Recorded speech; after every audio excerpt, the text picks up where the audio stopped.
Muito bom dia, o meu nome é Rosa Batista e tenho o privilégio de entrevistar a Marisa Mestre, vice-presidente da Amayur, terapeuta de medicina Ayurveda e a minha formadora. Desde já, o meu agradecimento pelo impacto qualitativo que tiveste na minha saúde e na minha vida. Vamos iniciar hoje um ciclo de entrevistas e dicas relacionadas com especiarias, o que são, para que é que servem, que tipos existem, por quem deverão ser ingeridas, quando, porquê e como deverão ser preparadas. Na primeira entrevista de hoje abordaremos o potencial das especiarias. Olá Marisa, tudo bem? Olá Rosa, tudo bem? Obrigada. Obrigada pela introdução, obrigada por todos, pelo impacto que eu causo e não sei que causo na vida dos outros, mas é importante saber que existe evolução, não é?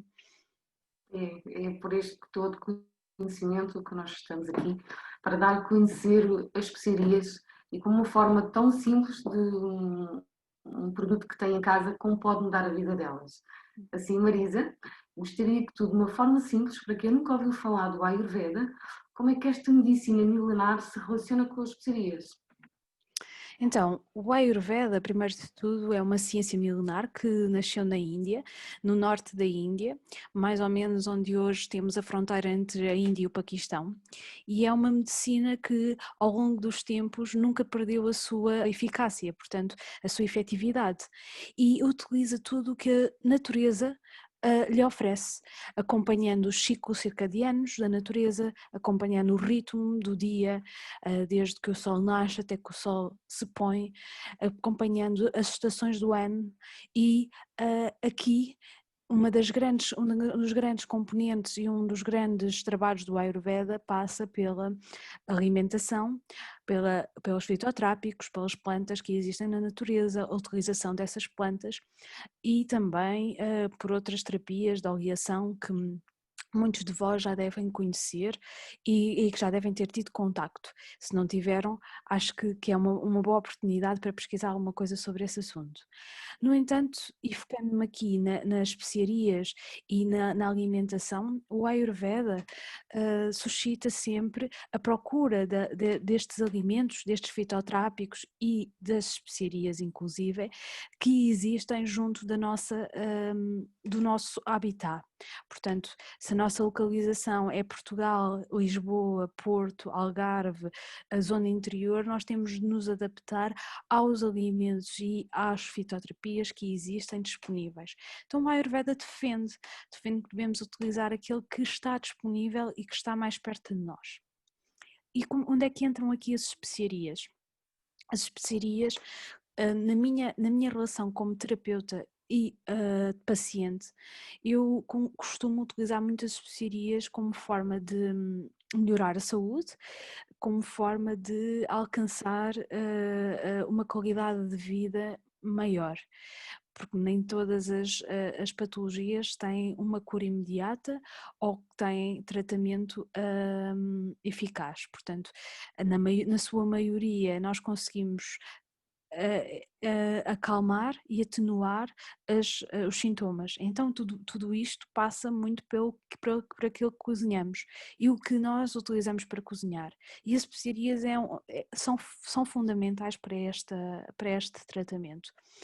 Na Índia, as especiarias são utilizadas todos os dias por N famílias, cada família tem um conjunto de especiarias específicos que trabalha e que consome diariamente nas suas refeições, seja ela as refeições almoço, jantar, mas também nas refeições de manhã e a meio da tarde, portanto todas as especiarias são utilizadas.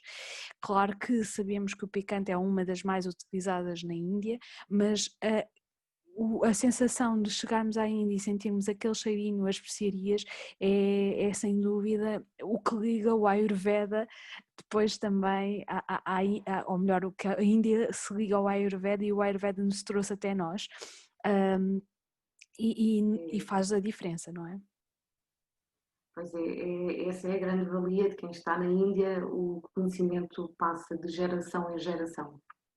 Nós no Ocidente não temos assim tanta sorte, utilizamos as especiarias com base no tempero, gosta mais desta ou mais daquela, mas aqui o âmbito é explorar mais as especiarias e como é que poderemos retirar esse potencial a nosso favor. Gostaria então, Marisa, que me explicasses como é que se utilizam as especiarias de acordo com a Ayurveda, quais são os princípios que estão por trás, os atributos, enfim, que aprofundasses mais um pouco as especiarias, de acordo com a Ayurveda. Não sei se me estou aqui a fazer explicar. Claro que sim. Portanto, o Ayurveda baseia-se num princípio que é o princípio dos 6 sabores. Não é? Este princípio dos 6 sabores vamos atribuir, tal como aos doshas, que é o outro princípio, a teoria tridosha, em que o Ayurveda assenta, que é uma teoria em que define 3 personalidades, Vata, Pitta e Kapha, que são constituídos pelos 5 elementos. Vata constituído por ar e éter, Pitta constituído por água e fogo, Kapha constituído por água e terra. Portanto, estes 5 elementos constituem cada um deles e é normal que o aumento de cada um destes elementos pelos quais os doshas são constituídos os vá agravar.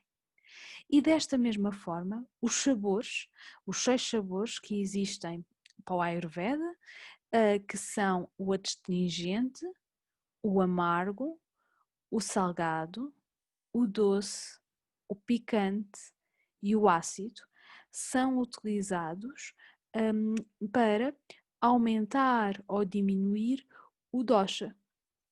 Ou seja, eles também têm por base os 5 elementos, cada um deles. E é essa base dos 5 elementos que faz com que nós consigamos decifrar quais são os sabores que vão ajudar ou vão equilibrar cada dosha.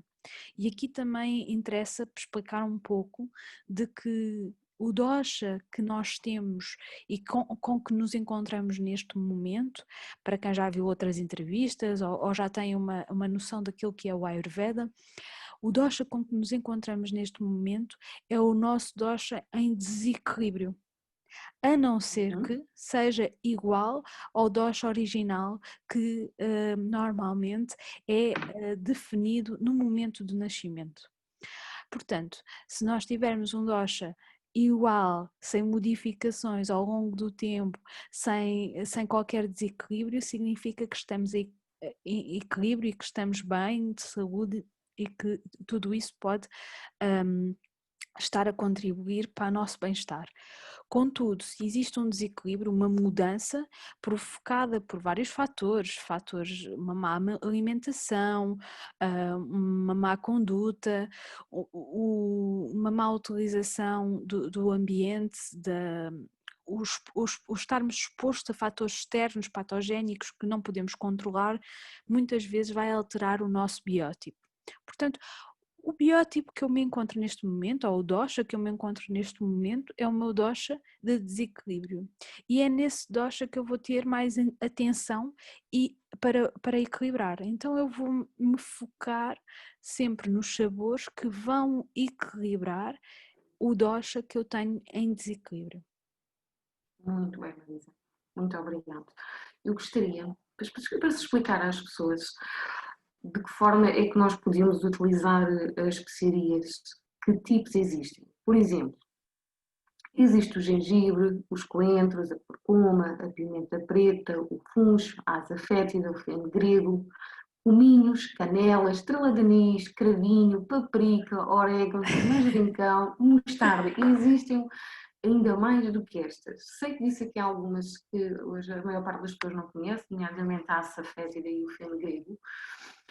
Existem também especiarias, ora, em pó ou em grão, e muitas das dificuldades das pessoas prendem-se exatamente a saber como utilizar estas especiarias. Quando utilizar o pó, quando utilizar o grão, que impacto é que tem utilizar uma coisa e a outra, ou o pó ou o grão?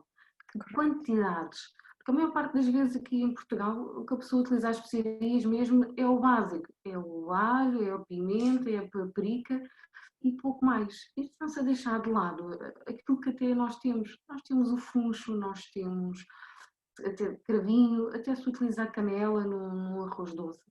Aqui a ideia era passar às pessoas que podem utilizar o que existe com com uma simples cravinho, com um simples orégãos, por exemplo, numa salada de tomate e contrariar o sabor ácido da refeição.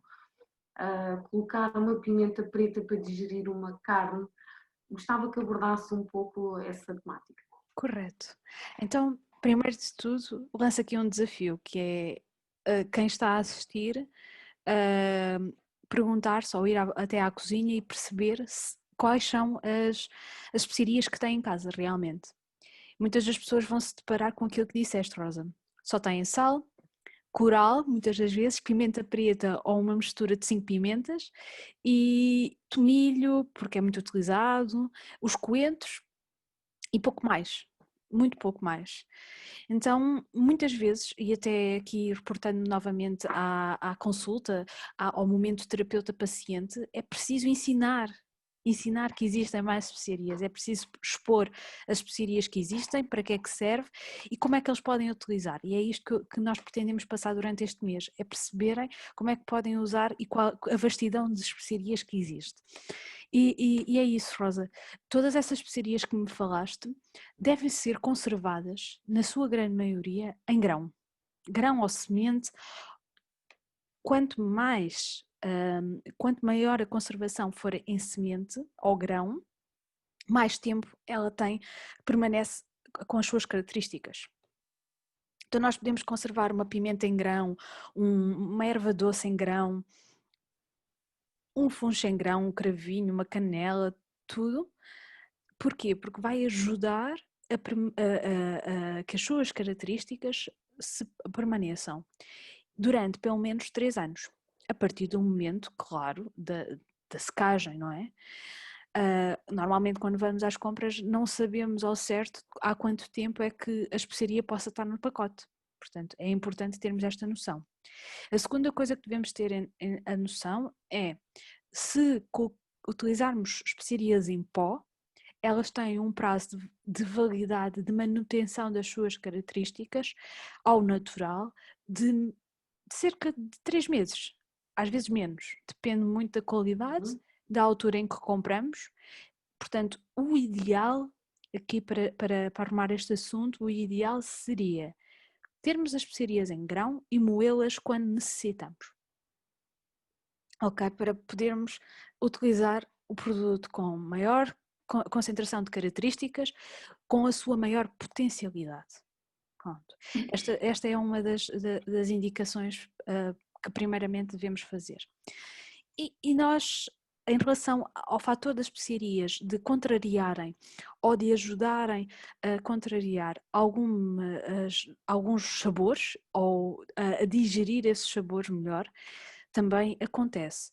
Nomeadamente, e nós temos o maior exemplo, que é o arroz doce, colocamos canela, não é?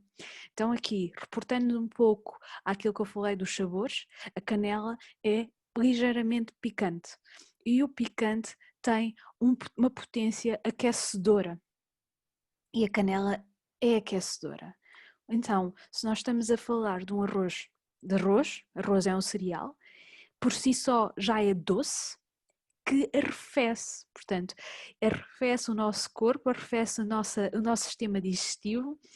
Então, estamos a juntar-lhe açúcar, leite, que também são doces, que estamos a arrefecer ainda mais. Então a canela é quase como os nossos antigos tinham uma capacidade enorme de perceber a natureza, e a canela é quase como, ok, se isto é tão frio, eu vou dar um pouco de quente para ajudar a digerir. E então a canela vem nesse sentido. Também não é por acaso que o pastel de nata leva canela, não é? Não é por acaso que no Alentejo, com o calor, se usa coentros. No norte usa-se mais salsa. Portanto, as diferenças que existem ambientais, as estações do ano, a disponibilidade de alimentos e de especiarias que temos é diferente e deve ser deve ser, são essas características, características, a diferença destas características é que deve ser implementada depois no nosso dia a dia. É claro que as especiarias em si são normalmente conservadas em sementes e essas sementes iam ou dão, não é? Como por exemplo a semente do coentro. Nós utilizamos muito para semear novamente, para termos coentros frescos. Então, a utilização da especiaria, sendo ela uma semente, também vai potenciar a criação, a regeneração. Portanto, a regeneração do nosso corpo, a capacidade de rejuvenescer. Rejuvenescer não é ficarmos mais novos, é muito mais do que isso, é conseguirmos voltar a ter qualidade de vida e a colocar os nossos órgãos a trabalhar devidamente para podermos, portanto, vivenciar o máximo possível e ter saúde. Portanto, rejuvenescer é muito mais do que tentar tirar uma ruga dali ou daquela. É termos o nosso corpo a trabalhar para nos permitir viver longamente, dar-nos longevidade. E é isto que o Ayurveda retrata. E as Muito, especiarias também. muito bem.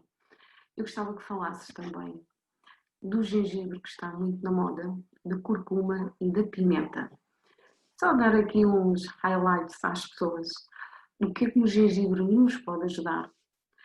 E também clarificar que nem sempre devemos utilizar a mesma especiaria durante todo o tempo. Ou seja, se o gengibre é bom para mim, não tem que ser bom para outra pessoa e não tem que ser bom para mim durante todo o ano. A pimenta preta, e porque que não é a pimenta branca? E porque é que temos a curcuma? Os efeitos anti-inflamatórios de especiaria. Gostava que abordasse esse tema nestas três, pode ser?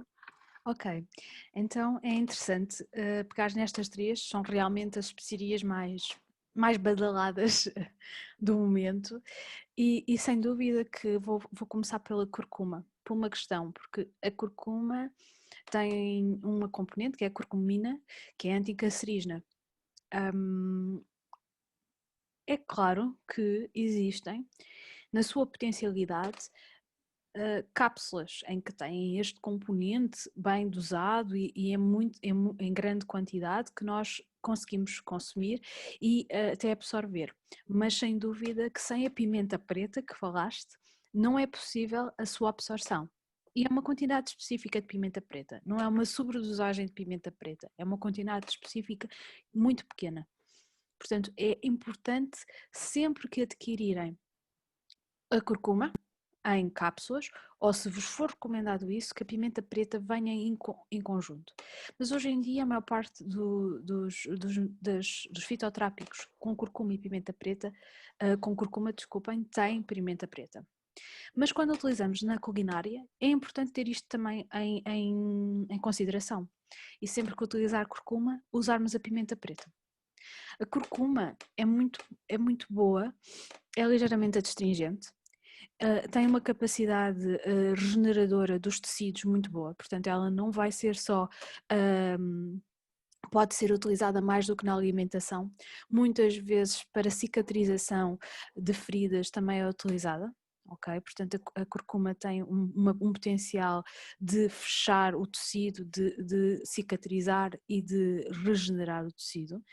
E depois com esta parte anticancerígena, mesmo que não tenham tido cancro, mas que tenham pessoas na família, a utilização pode ser feita ao longo do ano, não necessariamente todos os dias, não é? Mas ter essa atenção. A pimenta preta a pimenta a chave de ouro para todas as pessoas que sejam Kapha ou Vata.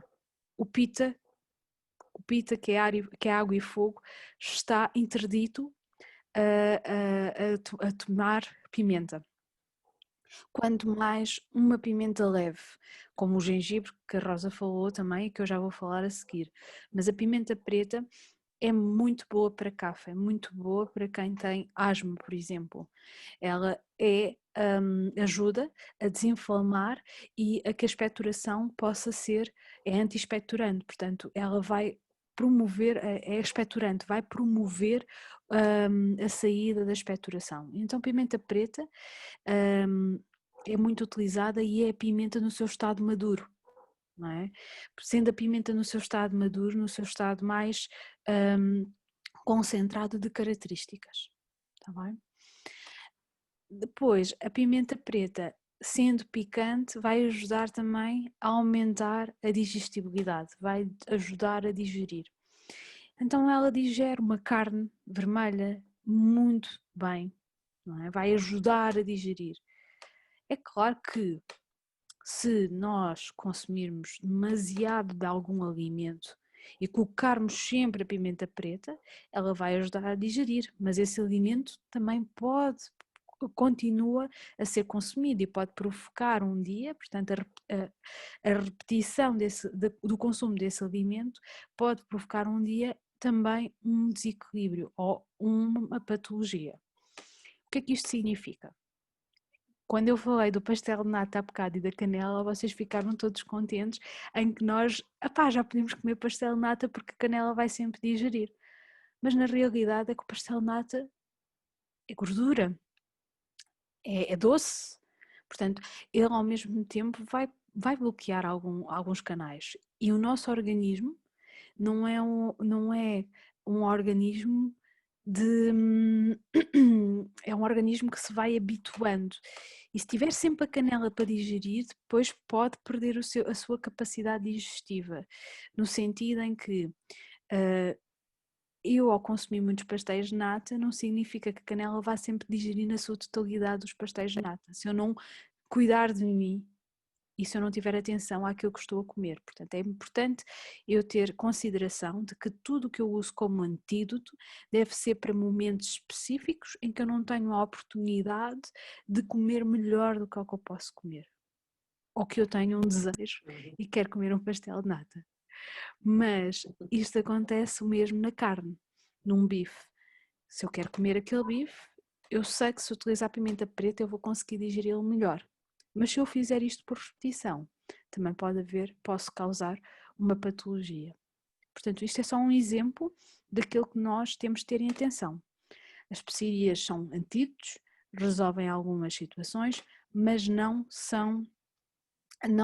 é só isso que interessa. Temos de olhar para o todo e temos de ver a alimentação numa forma geral.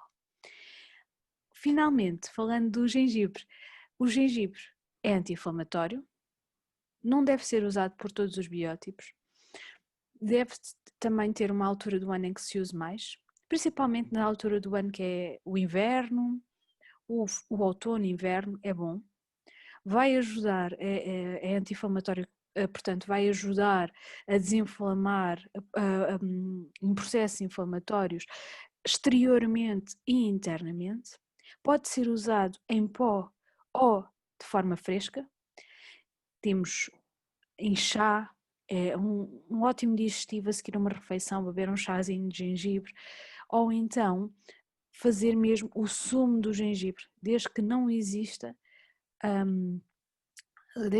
problemas gástricos, está bem? Porque se houver úlceras não deve ser utilizado, portanto temos de ter em atenção qualquer problema gástrico. Então esse sumo de gengibre também nas refeições, normalmente para quem já utiliza o Ayurveda e já conhece o Dinacharya, é muito utilizado o gengibre, umas gotas do sumo de gengibre na água quente de manhã, que é bom, por exemplo, para aumentar o fogo digestivo e ajudar a emagrecer. Mas não deve ser utilizado sempre. Usem durante 21 dias, 3 meses no máximo. 21 dias mínimo, 3 meses máximo. Para quê? Para começar a aumentar o Agni. Mas depois quando o nosso Agni, ou fogo digestivo, já estiver bem ativo e a nossa digestibilidade estiver bom, nós devemos parar e manter só a água quente de manhã. Então, são tudo dicas que nós podemos perceber a importância de utilização das especiarias, e deixa-me só aqui acrescentar uma coisa, Rosa, que é a questão de, com coisas tão simples, que estão à mão, facilmente nós conseguimos chegar até elas, facilmente as conseguimos ter em casa, adquirir num supermercado ou numa loja biológica, e de preferência, se conseguirem comprar biológico, melhor. Então, Marisa, se as especiarias, pelos seus atributos, funcionam como antídoto, também podemos dizer que as especiarias entre elas geram sinergias positivas, não é? Elas podem se potenciar umas às outras, como acabaste de explicar, com a cúrcuma e a pimenta preta. É verdade que nós podemos ter um impacto também positivo no nosso emocional e no nosso psíquico.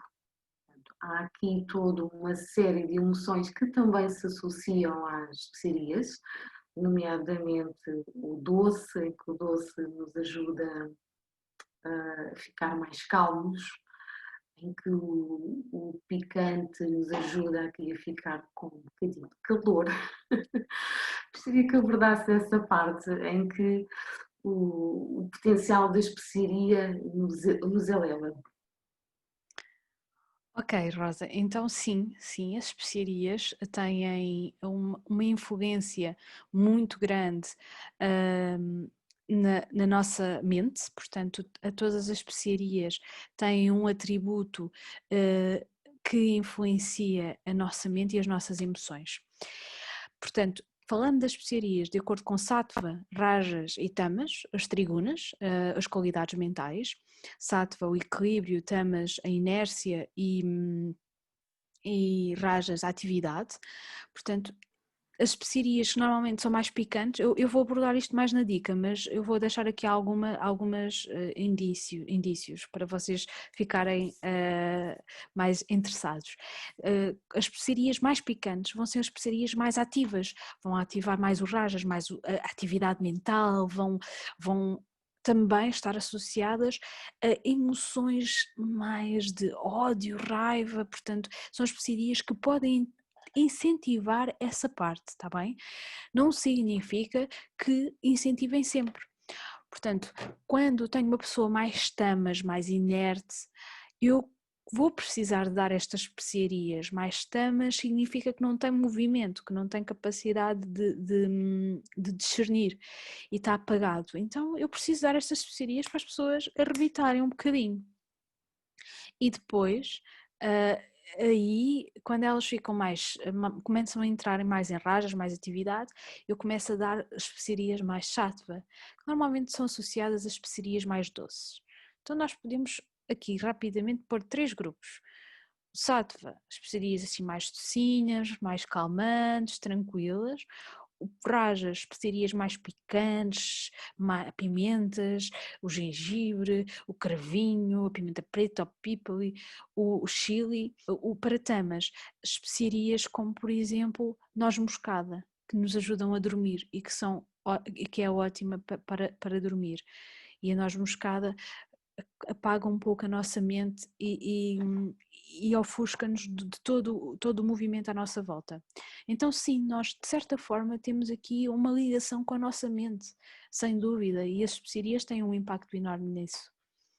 Depois, a nível das emoções, tudo o que sejam especiarias mais doces, que deem aso ao amor, ao apego, especiarias mais ácidas, que dão aso à inveja, ao ressentimento, especiarias, o sal, por exemplo, dá aso à ambição, à avareza, quando consumido em demasia, como é óbvio. Portanto, tudo isto tem a ver especificamente com a quantidade. E aqui eu nunca me esqueço desta frase: tudo é remédio ou veneno dependendo da quantidade. Portanto, nós temos de ter consciência do que necessitamos para o momento que precisamos e depois temos de abrandar o seu consumo. É conhecer o nosso corpo, conhecer qual é a nossa capacidade digestiva. Se nós conhecemos bem o nosso corpo, Se nós percebermos como é que ele funciona, quando é que precisamos de arrefecer, quando é que precisamos de aquecer, quando é que precisamos de ativar a nossa mente, quando é que precisamos de parar a nossa mente e conhecermos aquilo que existe para o fazer, nós conseguimos cuidar de nós. Então, o objetivo do Ayurveda e da consulta da Ayurveda é isso, é dar ferramentas ao paciente. A cada consulta, a cada conversa, ele vai tendo mais ferramentas. E ao mínimo deslize, nós também percebemos e a própria pessoa percebe que não deveria ter feito ou que não deveria ter consumido demasiado. E é tão bonito perceber a conexão que a pessoa tem com a natureza, não é? E perceber que esta ligação entre especiarias e mente tem eficácia, ok?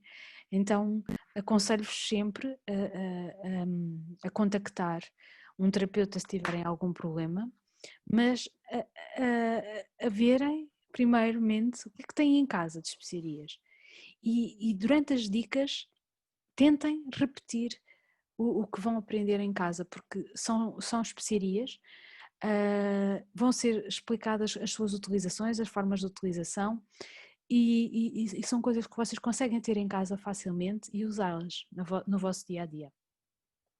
Espero ter respondido à pergunta, Rosa. Respondeste, sim, senhora. Vou só deixar aqui um gostinho. Por exemplo, uma pessoa, uma criança, só para perceber o que é que vem nas dicas das especiarias e a mente. Uma criança muito agitada que não consegue dormir, por exemplo, à noite, uma dica tão simples como um chá, podes dar uma receita para os pais acalmarem as suas crianças e elas terem uma noite mais tranquila. Olha que Há bem. mais, há mais dicas também, como os pacientes que estão em depressão, como os clientes que estão mais agitados com sentimentos de raiva. Não vamos abordá-las aqui na entrevista, sim nas dicas. Aqui ficam as dicas para o bebê. Eu acho que facilmente aqui para uma criança com mais de 2 anos, uma coisa que eles bebem antes de ir para a cama é leite, não é? Uhum. Seja leite vegetal ou leite animal, portanto aqui não interessa é a especiaria que vamos lá pôr. E eu colocaria sem dúvida noz moscada, sem dúvida, para ajudar a dormir melhor e para os pais também dormirem melhor. Se a mãe estiver a amamentar, e se for uma criança mais pequena de 2 anos, não é? A mãe pode beber esse leite e ir bebendo. Portanto, outra, já agora que estamos a falar disto, deixa-me só deixar mais uma dica. Crianças, bebés que tenham cólicas, se a mãe estiver a amamentar, consuma erva doce e cominhos. Chá, pode ser em chá, porquê? Porque vai ajudar a libertar aqueles gases e a criança vai melhorar bastante. Muito bem, Sem dúvida, porque o que a mãe está a comer também vai está a ter influência no alimento que a criança está a receber, portanto é importante percebermos esta ligação. O corpo é só um, nós somos um todo, portanto tudo funciona em sintonia, não funciona separadamente, por isso eu deixo aqui esta dica. Utilizem as especiarias para dormir, noz moscada, para quem tem gases, erva doce e cominhos. Muito obrigada, Marisa.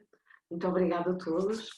E voltamos para as especiarias e para a mente. Obrigada. Olá a todos! Se quiserem mais informações sobre a Associação Portuguesa de Medicina Ayurveda, poderão contactar-nos através de www.amayur.pt. No nosso site têm disponíveis todas as informações sobre os profissionais de Medicina Ayurveda ao longo do país, assim como das entidades formadoras reconhecidas para lecionar os cursos de terapeuta e de técnico de Medicina Ayurveda. Para além disso, se desejarem juntar-se à Associação Portuguesa de Medicina Ayurveda, têm 3 categorias de sócios. A categoria de sócio profissional, que pretende defender os profissionais da Ayurveda em Portugal, assim como a categoria de formando, que são todos os associados que estão em formação, e a categoria de amigo, para aqueles que gostam do Ayurveda e que querem que ele cresça em Portugal. Para além disso, também podem adquirir alguns dos produtos disponíveis na associação. Muito obrigada por assistirem ao podcast e continuem a ver.